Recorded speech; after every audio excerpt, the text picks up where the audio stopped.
মৌদার বিধায়ক হুমায়ুন কবির। সেই সময় শক্তিপুরে হুমায়ুন কবিরের বাড়িতে পৌঁছে যায় শক্তিপুর থানার পুলিশ। বাড়িতে ধরানো হয় থানায় হাজিরার নোটিশ। ক্ষুব্ধ হুমায়ুন পুলিশের বিরুদ্ধে ক্ষোভ উগরে দিয়েছেন।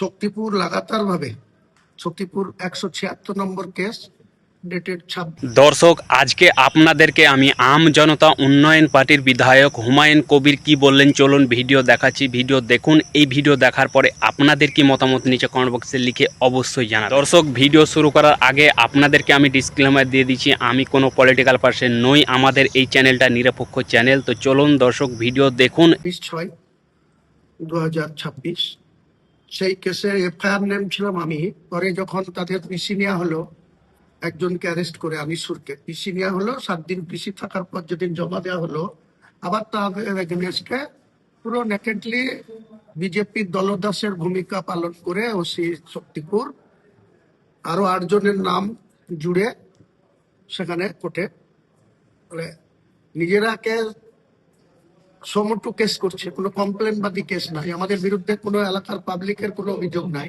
তো দর্শক, যেমন কি আপনাদেরকে আমি ভিডিও দেখালাম, এই ভিডিওর ব্যাপারে আপনাদের কি মতামত নিচে কমেন্ট বক্সে লিখে অবশ্যই জানাবেন।